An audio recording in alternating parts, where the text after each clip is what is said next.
जरा सोचिए, एक आदमी जेल की कोठरी में बैठा है, उसे मौत की सजा मिली है। बचने का मतलब कोई रास्ता नहीं है उसके पास सिवाय अपने वकील के। हाँ, जाहिर है वो उसी पे भरोसा करेगा। बिल्कुल, वो अपनी जान बचाने का पूरा भरोसा उस वकील पर करता है। लेकिन वो वकील करता क्या है? वो अपने ही मुवक्किल से कुछ खाली कागजों पर दस्तखत करवा लेता है और धीरे धीरे उसकी सारी जमीन, पूरी जायदाद हड़प लेता है। अरे बाप रे, ये तो मतलब है ना, एक ऐसे इंसान से जो पहले से ही मौत के दरवाजे पर खड़ा है। तो आज 22 अप्रैल 2026 है और आज के इस डीप डाइव में हम इसी विषय पर चर्चा कर रहे हैं। टॉपिक है सत्ता, विशेषाधिकार और हमारी कानूनी प्रणाली।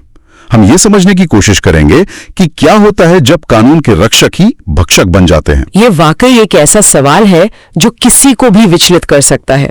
और आज हमारे पास इस टॉपिक पर बात करने के लिए स्रोतों का एक बहुत ही दिलचस्प स्टैक है। हाँ बिल्कुल, हमारे पास रेडिफ, हिंदुस्तान टाइम्स और इंडिया टुडे की एकदम ताजा न्यूज रिपोर्ट्स हैं। साथ ही टाइम्स ऑफ इंडिया की एक अहम इन्वेस्टिगेटिव रिपोर्ट और देहरादून लॉ रिव्यू 2015 की कुछ बेहद महत्वपूर्ण रिसर्च पेपर्स भी हैं। एग्जैक्टली। और हमारा मिशन ये समझना है कि कैसे समाज के ताकतवर लोग न्याय प्रणाली को अपने हिसाब से मोड़ने की कोशिश करते हैं। और आखिर में ये भी कि कानून किसी इंसान की जिंदगी और मौत पर कैसे अपना अधिकार जताता है। लेकिन आगे बढ़ने से पहले मुझे एक चीज बिल्कुल साफ कर देनी चाहिए। हाँ, वो भी जरूरी है। आज के हमारे इन सोर्सेज में कुछ राजनीतिक रूप से संवेदनशील बातें हैं। मतलब सत्ताधारी दल जैसे बीजेपी और विपक्षी दल कांग्रेस दोनों से जुड़े आरोप प्रत्यारोप शामिल है। तो हम यहाँ स्पष्ट कर दें कि हम किसी भी राजनीतिक दल या विचारधारा का समर्थन या विरोध नहीं कर रहे हैं। बिल्कुल नहीं, हम बस फैक्ट्स पर बात करेंगे। हाँ, हमारा उद्देश्य केवल स्रोतों में दी गई जानकारी और विचारों को बिना किसी पक्षपात के डिकोड करना है। ठीक है, चलिए इसे थोड़ा विस्तार से समझते हैं। सबसे पहले उस मानसिकता की बात करते हैं जो सड़कों पर खुलेआम घूमती है। एक ऐसी सोच जो मानती है कि आम जनता के नियम उन पर लागू नहीं होते। आप उस वीआईपी लेन वाले एटीट्यूड की बात कर रहे हैं ना? एग्जैक्टली। और इसका सबसे ताजा उदाहरण हमें इसी महीने मतलब अप्रैल 2026 में मध्य प्रदेश के शिवपुरी जिले से मिला है। करेरा पुलिस स्टेशन का इलाका है। अच्छा, वो जो विधायक के बेटे वाला केस हुआ था? हाँ, पिछौर के बीजेपी विधायक हैं प्रीतम लोधी। उनके बेटे दिनेश लोधी अपनी महिंद्रा थार से जा रहे थे और पता है उस गाड़ी पर कोई नंबर प्लेट ही नहीं थी। सीरियसली, बिना नंबर प्लेट के? हाँ, उसकी जगह बस एक तख्ती लगी थी जिस पर लिखा था बीजेपी है मेरे। और इस बेनाम गाड़ी ने 5 लोगों को टक्कर मार दी। इनमें एक बाइक सवार था और पैदल स्कूल जा रही कुछ महिलाएं थी। ये तो बहुत ही भयानक है। भयानक तो है ही, लेकिन इससे भी ज्यादा खौफनाक था दिनेश लोधी का बयान। उसने पलटकर घायलों को ही दोषी ठहरा दिया। क्या आप बात कर रहे हो? उसने क्या कहा? उसका कहना था, और मैं कोट कर रहा हूं, जब मैं सायरन और हॉर्न बजा रहा था तो वे हटे क्यों नहीं? ये सुनकर तो ऐसा लगता है जैसे कोई राजा अपने रथ पर सवार हो। मतलब वो उम्मीद कर रहा है कि उसके सायरन की आवाज से आम जनता खुद ब खुद हवा में गायब हो जाएगी। अगर हम इसे व्यापक संदर्भ से जोड़कर देखें तो ये सिर्फ एक एक्सीडेंट नहीं है, ये विशेषाधिकार का एक बहुत गहरा मनोवैज्ञानिक स्तर है। सायरन उसके लिए रास्ता मांगने का तरीका नहीं है, वो एक आदेश है। बिल्कुल। और जब इस आदेश को कोई पुलिस वाला चुनौती देता है तो ड्रामा शुरू होता है।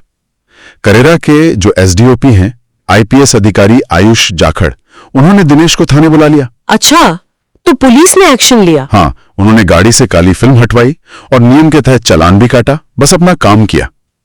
लेकिन इसके बाद विधायक प्रीतम लोधी का जो रिएक्शन आया, वो तो किसी फिल्मी डायलॉग से कम नहीं था। उन्होंने क्या किया? पुलिस को धमकाया? खुलेआम धमकाया। उन्होंने कहा कि करेरा किसी के बाप की जागीर नहीं है।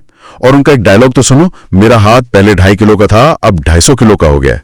अरे बाप रे, ये तो एकदम सनी देओल वाला स्टाइल हो गया। और इतना ही नहीं, उन्होंने कहा कि 10,000 लोगों को ले जाकर एसडीओपी का घर गाय के गोबर से भर दूंगा। मतलब ये एक पुलिस अफसर के लिए कितना खौफनाक है। हाँ, और श्रोतों में कांग्रेस नेता जीतू पटवारी का बयान भी है। उन्होंने इसे मुख्यमंत्री मोहन यादव के शासन में मोहन राज की विफलता और अराजकता का प्रतीक बताया है। तो ये अब एक पॉलिटिकल डिबेट बन गया है। एग्जैक्टली। और इसी बीच आईपीएस एसोसिएशन ने भी लोधी के बयानों की कड़ी निंदा की है। ये पूरी घटना दिखाती है कि कैसे सड़क का एक हादसा सत्ता के खुले दुरुपयोग की डिबेट में बदल जाता है। सही कहा। मध्य प्रदेश में तो हमने देखा कि सत्ता का रौब सड़क पर कैसे काम करता है। लेकिन जब पैसे वाले लोग बंद दरवाजों के पीछे मतलब सिस्टम को ही चकमा देने की कोशिश करते हैं तो क्या होता है? यहां यह बात और भी दिलचस्प हो जाती है। आप शायद उस मामले की तरफ इशारा कर रहे हैं जिसने पूरे देश को हिला दिया था। बिल्कुल, 19 मई 2024 का पुणे पॉर्श मामला, जहां एक बहुत बड़े बिल्डर के 17 साल के बेटे ने पब से लौटते हुए अपनी करोड़ों की कार से 2 सॉफ्टवेयर इंजीनियर्स को मार दिया था। हाँ, वो केस तो हर जगह न्यूज में था और अब तो इसमें नई परतें खुल रही है। क्या नया खुलासा हुआ इसमें? 10 जुलाई 2025 की टाइम्स ऑफ इंडिया की रिपोर्ट के मुताबिक कोर्ट में राज्य सरकार ने एक बहुत बड़ा खुलासा किया है।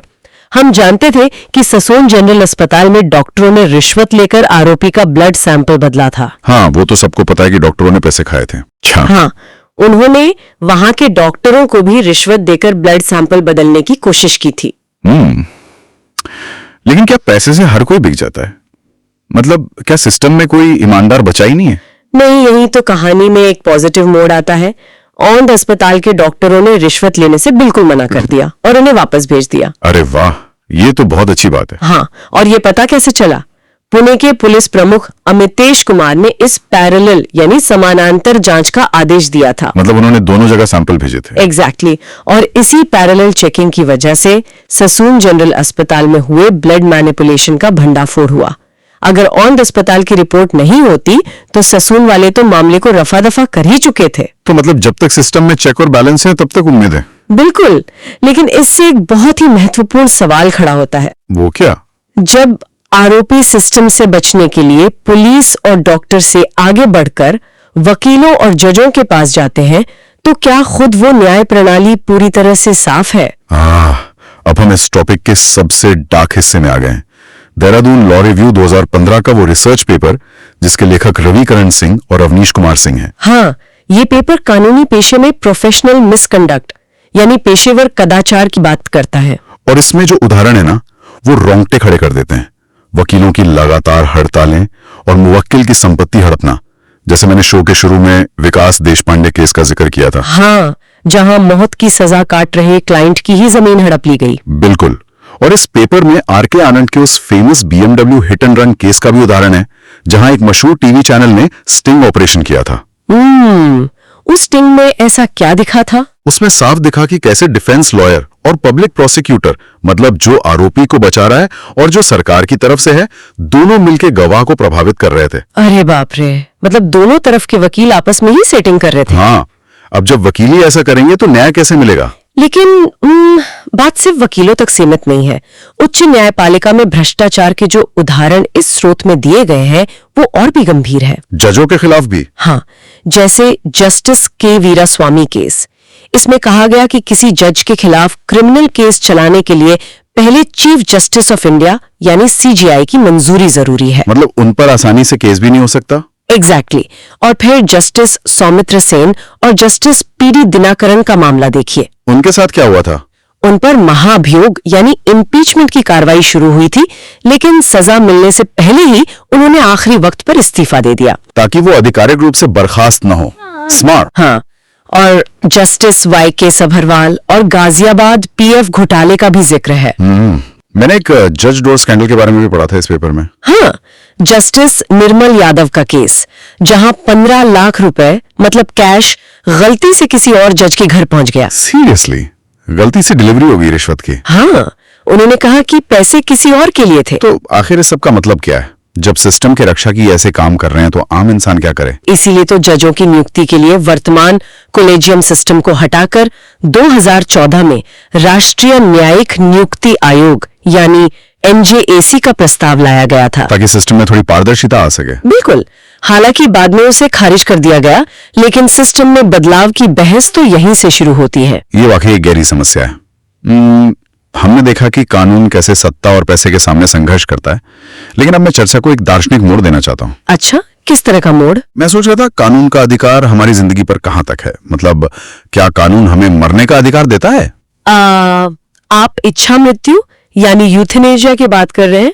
देहरादून लॉ रिव्यू का जो दूसरा पेपर है, हाँ, डॉक्टर पंकज शर्मा और डॉक्टर शहाबुद्दीन अंसारी का पेपर इच्छा मृत्यु in India, a historical perspective, यहाँ जो बात सबसे दिलचस्प है वो ये है कि जब कोई इंसान वेजिटेटिव स्टेट में होता है, वेजिटेटिव स्टेट मतलब जब दिमाग काम करना बंद कर दे और इंसान सिर्फ मशीनों पर जिंदा हो। एग्जैक्टली जब उसका जीवन सिर्फ दर्द और पीड़ा का पर्याय बन जाता है, तो क्या उसे गुड डेथ यानी अच्छी मौत का अधिकार नहीं होना चाहिए? ये बहुत ही मुश्किल सवाल है और ये सीधे मेडिकल एथिक्स से जुड़ता है। हाँ, क्योंकि डॉक्टर तो जान बचाने की कसम खाते हैं ना। बिल्कुल, एक डॉक्टर जिसकी कसम जिंदगी बचाने की है, क्या वो मौत देने में मदद कर सकता है? ये एक ऐसी स्थिति है जहां कानून, इंसानियत और नैतिकता सब आपस में बुरी तरह टकराते हैं। और सुप्रीम कोर्ट ने भी पैसिव यूथेनेशिया को बहुत सख्त शर्तों के साथ ही मंजूरी दी है। तो अगर हम आज की इस पूरी डीप डाइव को समेटें तो हमने काफी बड़ा सफर तय किया है। बिल्कुल, हमने मध्य प्रदेश के उस बाहुबली विधायक के बेटे के सायरन से शुरुआत की, फिर पुणे पोर्श केस में ब्लड सैंपल बदलने की उस कोशिश तक गए। हाँ, और उसके बाद हमारे कानूनी रक्षकों मतलब वकीलों और जजों के भ्रष्टाचार को देखा, और आखिर में अपने ही शरीर और मौत पर इंसान के कानूनी अधिकार यानी इच्छा मृत्यु तक की यात्रा की। लेकिन इन सबको जोड़कर अगर देखें तो एक बहुत ही गहरा विचार मेरे मन में आ रहा है। क्या विचार? जरा सोचिए, अगर हमारा ये कानूनी ढांचा एक जिंदा ताकतवर इंसान को, जैसे एक विधायक के बेटे या अमीर बिल्डर को, उसकी गलतियों के लिए जिम्मेदार ठहराने में इतना हाँफने लगता है, हाँ, ये तो हमने देखा ही। तो क्या हम उसी कानूनी ढांचे पर यह भरोसा कर सकते हैं कि वो इच्छा मृत्यु जैसे सबसे नाजुक और अंतिम फैसले को बिना किसी हेरफेर या दुरुपयोग के लागू कर पाएगा? अरे बाप रे, ये तो बहुत ही डरावना एंगल है ना? क्या समाज के कमजोर लोगों की जान बचाने वाला कानून उनकी मौत को रेगुलेट करने के लिए परिपक्व है? कल को कोई अमीर रिश्तेदार प्रॉपर्टी के लिए इच्छा मृत्यु का दुरुपयोग भी तो कर सकता है।